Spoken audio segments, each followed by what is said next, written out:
Komisi Komunikasi Sosial Keuskupan Agung Semarang.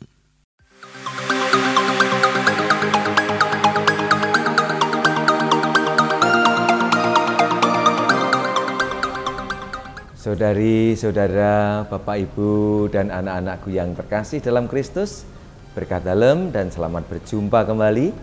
Semoga berkat dan kasih karunia Tuhan senantiasa menyertai kita semua. Kita semua tahu bahwa setiap tanggal 2 Mei, bangsa Indonesia memperingati Hari Pendidikan Nasional. Tanggal tersebut dipilih bertepatan dengan peristiwa lahirnya Ki Hajar Dewantoro yang dijadikan Bapak Pendidikan Nasional. Beliau memperjuangkan bertumbuhnya kemerdekaan sejati manusia melalui pendidikan, yakni ketika bangsa kita masih dijajah oleh Belanda. Nah, perjuangannya kiranya masih sangat relevan untuk kita teruskan pada saat ini. Pentingnya perjuangan ini menjadi ajakan bagi kita semua untuk bersikap dalam pengelolaan pendidikan Katolik, mengantar anak-anak dalam pendidikan persaudaraan, dan juga untuk pengembangan karakter Kristiani melalui pendampingan yang baik oleh orang tua dan penyelenggara sekolah. Beberapa hal terkait dengan praksis pendidikan kiranya dapat kita cermati, misalnya kebijakan pemerintah dalam hal pendidikan, penetapan kurikulum, kebijakan ujian nasional, sonasi penerimaan peserta didik baru, dan juga yang lain-lainnya. Hal lain yang sekarang ini sedang dialami oleh anak-anak dan orang tua, bahkan juga sekolah, adalah gawe besar atau hajat besar ujian nasional. Kita bisa merasakan bagaimana anak-anak sekolah sering mengalami kecemasan menjelang pelaksanaan ujian akhir nasional. Orang tua dan sekolah pun ikut cemas dalam mengupayakan hasil yang baik bagi para peserta didik. Berbagai macam upaya dilakukan demi hasil yang baik itu. Kita sadar dan tahu bahwa angka hasil ujian akhir belum mampu mencerminkan seluruh kemampuan dan pikiran. Namun perhatian anak, orang tua, dan sekolah sering tercurah ke sana. Kita tahu dan sadar bahwa anak-anak memang perlu dikembangkan, bukan hanya dalam kemampuan intelektualnya saja, namun juga dalam karakter kepribadiannya. Bagaimana pendampingan karakter anak ini perlu diupayakan. Dalam hal ini kita diingatkan oleh para Bapak Konsili Vatikan II, yakni melalui dokumen tentang pendidikan Gravissimum Educationis. Dalam dokumen tersebut ditegaskan bahwa pendidikan merupakan suatu hal yang penting sekali. Gereja menyadari bahwa pendidikan sebagai proses pembentukan pribadi yang utuh dan dewasa secara manusiawi dan Kristiani. Ketika terlibat dalam proses pembentukan pribadi yang utuh, gereja menghadirkan perannya. Dan karya pendidikan merupakan wajah gereja di tengah masyarakat.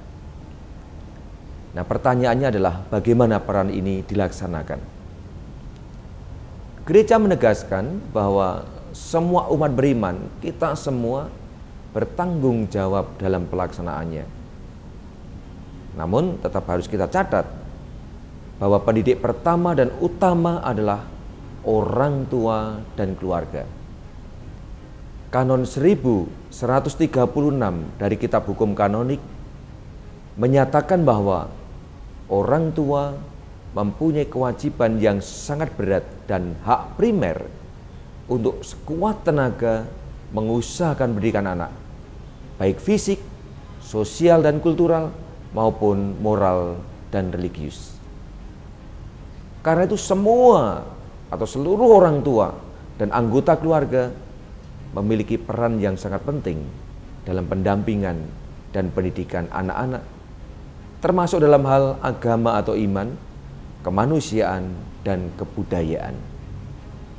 Nah, guna membantu orang tua dalam mendidik anak-anaknya, gereja dan masyarakat sipil bertanggung jawab untuk menyediakan dan menyelenggarakan pendidikan yang dibutuhkan, termasuk pendidikan Katolik. Itulah sebabnya, dari waktu ke waktu, gereja selalu memperjuangkan keberadaan sekolah-sekolah Katolik ini dan juga menyelenggarakan pendidikan Katolik yang memadai. Kendati demikian, sekali lagi tetap perlu kita catat bahwa keberadaan dan penyelenggaraan sekolah dan pendidikan Katolik ini sifatnya lebih merupakan bantuan bagi orang tua dan keluarga. Ibu, Bapak, saudari-saudara, dan anak-anakku yang terkasih, mengupayakan pendidikan karakter selalu berkaitan erat dengan menumbuh kembangkan tata nilai dalam diri anak.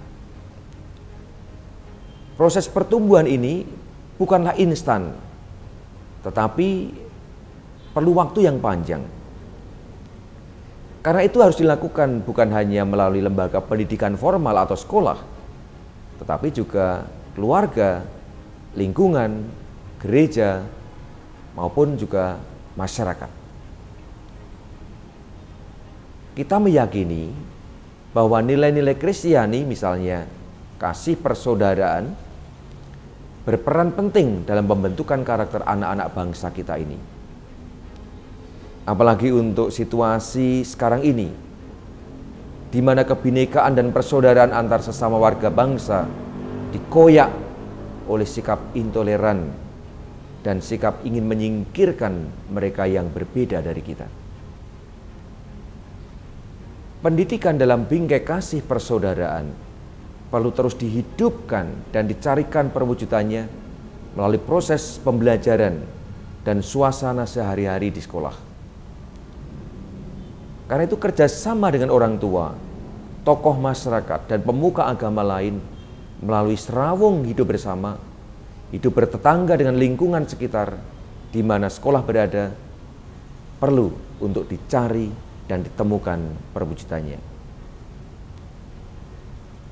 Dalam hal ini kita dapat menimba inspirasi dari hidup Yesus sendiri, yang adalah pokok anggur yang benar. Dan Dia mengundang kita untuk menjadi ranting-ranting dan menghasilkan buah yang banyak. Kesatuan dengan sang pokok anggur yang benar akan menghasilkan buah kasih yang semakin nyata dalam hidup sehari-hari. Nilai-nilai tersebut perlu dihadirkan, dibiasakan dalam hidup harian, sehingga menjadi sebuah habitus dan bukan hanya sekedar kegiatan sesaat. Keluarga Katolik harus berusaha untuk menumbuh kembangkan nilai-nilai dalam diri anak-anak, sehingga mereka memiliki karakter Kristiani. Doa bersama dalam keluarga misalnya dapat menjadi sarana menumbuhkan karakter religius anak. Dan di zaman yang memberikan banyak tawaran informasi, kiranya anak perlu dibantu untuk menyaring dan memilih informasi yang tepat dan berguna untuk perkembangan pribadinya.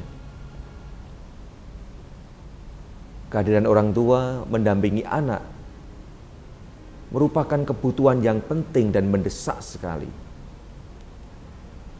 Kita bukan hanya berhenti mencermati efek negatif dari perkembangan teknologi, tetapi perlu langkah kreatif bagaimana memanfaatkan teknologi untuk perkembangan hidup. Di samping itu, orang tua perlu melatih anak bagaimana bertanggung jawab pada barang miliknya, sekaligus dilibatkan dalam tanggung jawab pemeliharaan barang milik keluarga. Misalnya di usia dini, anak-anak dilatih untuk mencuci dan merapikan pakaian sendiri. Dan setelah beranjak remaja, mereka dilatih untuk ikut memelihara dan menjaga kebersihan dan kerapian rumah. Tanggung jawab kecil dan sehari-hari dalam melatih anak Di kelak kemudian hari, anak akan mampu menerima tanggung jawab yang lebih besar. Nah, terkait dengan lembaga pendidikan Katolik, terutama sekolah-sekolah Katolik, saya sebagai uskup mengucapkan limpah terima kasih kepada panjenengan para bapak ibu guru dan semua tenaga kependidikan serta para suster, bruder, romo, ibu bapak pengelola pendidikan yang telah berjuang untuk memekarkan potensi peserta didik. Apresiasi yang tinggi untuk panjenengan semua dalam aneka upaya yang dibuat. Kita tahu bahwa perjuangan ini masih terus kita laksanakan. Dan dalam upaya pendidikan karakter, peran guru dan tenaga kependidikan sangat penting. Keteladanan guru dan tenaga kependidikan bisa menjadi model yang baik untuk menumbuhkan karakter anak. Saat mengajar di kelas, guru kiranya bukan hanya memikirkan materi untuk disampaikan, tetapi juga perlu untuk membangun relasi yang baik dengan anak-anak. Dalam suasana relasi yang baik, saya yakin pendidikan akan lebih terjamin pelaksanaannya dibandingkan dalam suasana ketidaknyamanan. Dalam hal ini, guru menjadi saksi nilai Kristiani yang hidup di depan peserta didik dan juga dalam komunitas lembaga pendidikan itu sendiri. Dengan cara demikian, semoga pengembangan karakter kekatolikan lebih mudah dilaksanakan dalam kehidupan sehari-hari. Ibu, bapak, saudari-saudara, serta anak-anakku yang terkasih.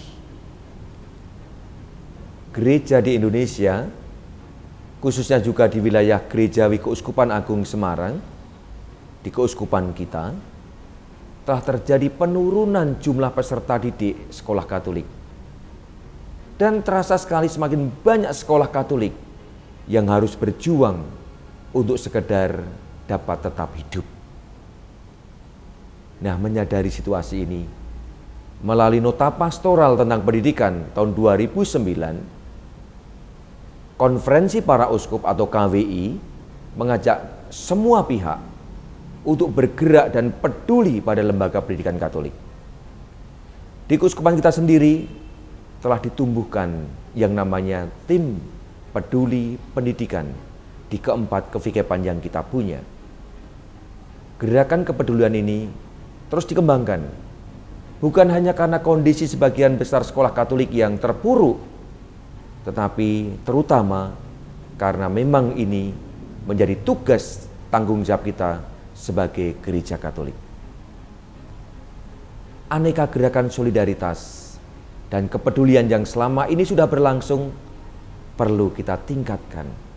Misalnya, gerakan Rp2.000 setiap orang pada bulan Mei yang terjadi di Kevikepan Surakarta. Berbagi 5 roti 2 ikan tiap tanggal 7 dalam bulan di sekolah-sekolah Katolik. Tas KKAS atau tas KKAS untuk pendidikan. Dan beasiswa biaya guru melalui bantuan kas paroki atau lembaga tertentu. Gerakan berbagi dan aneka usaha perbaikan tata kelola penyelenggara pendidikan Katolik merupakan wujud kepedulian dan perhatian kita pada lembaga pendidikan Katolik, dan sekaligus perwujudan tanggung jawab kita sebagai gereja. Ibu, bapak, saudari-saudara, dan anak-anakku yang terkasih, kiranya dengan memperhatikan berbagai macam perkembangan dan tuntutan kebutuhan masyarakat, sudah waktunya sekarang ini kita melakukan berbagai pembenahan dalam menyelenggarakan pendidikan. Tujuannya jelas, yakni agar karya keras Sulan di bidang pendidikan ini jangan sampai menjadi punah. Menurut saya, cuma ada 2 pilihan, berbenah atau punah. Berbenah tentu saja mengandaikan adanya upaya-upaya perubahan dalam banyak hal, khususnya dalam pola pikir dan tata pengelolaan yang sesuai dengan perkembangan dan tuntutan zaman. Berbangga dan terpaku pada kejayaan masa lalu terkadang justru membuat kami tenggengen atau tertegun dan aras-arasen atau enggan, dan akhirnya gagap untuk melangkah dan berbenah. Maka agar pembenahan ini dapat terlaksana secara efektif, efisien, dan berdaya ubah, perlulah kiranya kerjasama yang serentak dengan banyak pihak, termasuk antar penyelenggara pendidikan Katolik sendiri. Sudah bukan zamannya lagi masing-masing penyelenggara pendidikan Katolik memikirkan hanya kemajuan lembaganya sendiri. Saatnya sekarang ini untuk bersinergi dan bekerja bersama, mewujudkan dan menampilkan wajah gereja yang peduli pada pendidikan generasi muda. Karena itu, pada kesempatan yang istimewa ini, saya mengajak seluruh umat Katolik di KAS, dimanapun saudara berada, untuk memberikan perhatian lebih dan lebih banyak lagi bagi pendidikan Katolik, apapun bentuknya. Kepada para penyelenggara pendidikan Katolik, saya mengajak panjenengan semua untuk bergandengan tangan dan bekerja sama menampilkan kepedulian gereja pada pendidikan. Dan juga kepada para romo paroki, bersama dengan tim kerja pendidikan paroki, saya mendorong panjenengan semua untuk memberi perhatian khusus pada anak-anak di sekolah-sekolah Katolik yang ada di paroki kita, pada anak-anak Katolik di sekolah-sekolah non-Katolik, dan juga perhatian untuk peningkatan kesejahteraan para guru dan karyawan di sekolah-sekolah Katolik. Semoga Hari Pendidikan Nasional ini semakin menyemarakkan karya pelayanan pendidikan di Keuskupan Agung Semarang yang sangat kita cintai ini. Salam, doa, dan berkah dalem. Dan mengakhiri sapaan di Hari Pendidikan Nasional ini, terimalah rahmat dan berkat Tuhan melalui saya.